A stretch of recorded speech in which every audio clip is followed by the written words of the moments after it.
সালামু আলাইকুম। শেখ হাসিনা সরকারের পতনে বিএনপির যে সকল নেতাদের মধ্যে সবচেয়ে বেশি রাতারাতি ভাগ্য বদলে গেছে, এর মধ্যে ওয়ান অ্যান্ড অনলি আলোচিত হচ্ছেন সাবেক স্বরাষ্ট্রমন্ত্রী লুৎফুজ্জামান বাবর। মৃত্যুদণ্ডপ্রাপ্ত আসামি থেকে এখন তিনি প্রকাশ্যে ঘুরছেন, রাজনীতির মাঠে তিনি নেমেছেন। আর মাঠে নেমেই এই মুহূর্তে বিএনপির জন্য সবচেয়ে বড় প্রতিপক্ষ হিসেবে চিহ্নিত হচ্ছে বর্তমান সরকার। ইভেন সরকারের পৃষ্ঠপোষকতায় যে রাজনৈতিক দল আসছে তারা মাঠে নেমে প্রথম দিনই লুৎফুজ্জামান বাবর যেই বক্তব্য দিয়েছেন, বোঝা যাচ্ছে যে 16-17 বছরেও তার ওই যে উই আর লুকিং ফর শত্রুজ, ওই স্পিড বা এনার্জিটা কোনো অংশে কমে নাই।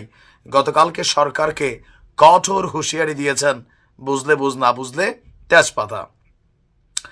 সাবেক স্বরাষ্ট্র প্রতিমন্ত্রী লুৎফুজ্জামান বাবর বলছেন অন্তর্বর্তী সরকারকে উদ্দেশ্য করে, মানে ডক্টর ইউনূসকে উদ্দেশ্য করে, যে আপনারা দেশের আইন শৃঙ্খলা পরিস্থিতি নিয়ন্ত্রণ করতে পারছেন না। কথা কিন্তু সত্য।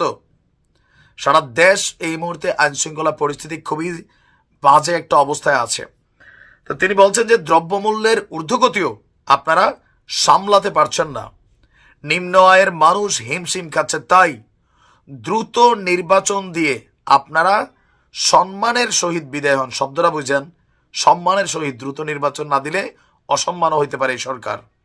নির্বাচিত সরকার ক্ষমতায় আসা না পর্যন্ত দেশ স্থিতিশীল হবে না।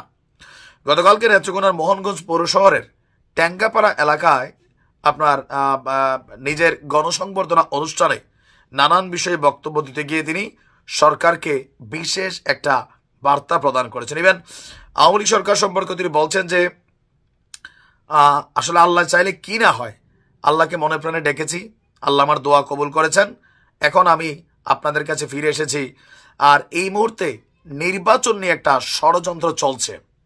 আমাদের নেতাকর্মীরা এই পাতানো নির্বাচন বা এই পাতানো ষড়যন্ত্রে পা দেবেন না। আমাদের নেতা তারেক রহমান, দেশনেত্রী খালেদা জিয়া বাইরে, আপনারা কোনো কিছু চিন্তা করবেন না।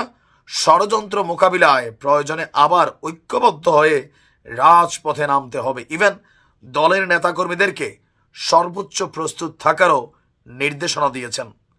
বলছেন কারাগারের থাকাকালে আওয়ামী লীগ সরকার আমাকে দিয়ে খালেদা জিয়ার বিরুদ্ধে মিথ্যা সাক্ষী দিতে চেয়েছিল, কিন্তু পারেনি। তো ইভেন সংখ্যালঘুদের উদ্দেশ্য নানান বক্তব্য দিয়েছেন। তো মাঠের রাজনীতিতে এই মুহূর্তে বিএনপি এবং ছাত্রদের নতুন দলকে কেন্দ্র করে, জামাত ইসলামকে কেন্দ্র করে মাঠের রাজনীতি অতিরিক্ত উত্তপ্ত। কিন্তু এখন আমরা দেখছি নির্বাচন আসে না, এখনো নির্বাচন হবে না কি হবে না, স্থানীয় সরকার নাকি জাতীয় সংসদ, একের পর এক বিএনপি নেতারা জ্বালাময়ী বক্তব্য দিচ্ছেন। অপরদিকে সরকারে থাকা যে উপদেষ্টারা আছেন, নাহিদ, আসিফ বা মাহফুজরা, তারাও কিন্তু পাল্টা বক্তব্য দিচ্ছেন। আবার আমাদের আরও উপদেষ্টারা গরম গরম বক্তব্য দিচ্ছেন। রাজনীতির মাঠে এই মুহূর্তে একটা উত্তাল ঝড় বইছে। অপরদিকে সেনাপ্রধান বলছেন যে পরে আমারে কিন্তু দোষ দিতে পারবেন না, ঘটনা অনেক কিছু ঘটে যেতে পারে। তো কি মনে হয় যে বাবর সাহেব এই যে ফিরে আসছে রাজনীতির মাঠে, আবার কি আগের মতো সফল হবেন? সেই ইয়াং জেনারেশনের শক্তিটা ছিল, সেটা কি আবারও তিনি ফিরে পাবেন? আসলে এই মুহূর্তে দেশে কি ঘটবে, কি ঘটতে যাচ্ছে, জনমনের মধ্যে নানান জল্পনা কল্পনা আছে। তবে বিএনপির মধ্যে ভয় ঢুকে গেছে।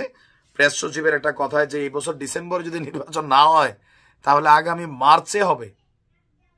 আস্তে আস্তে নির্বাচনটাকে পিছানোর চেষ্টা করছে।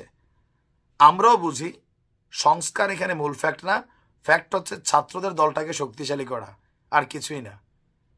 ভালো থাকুন।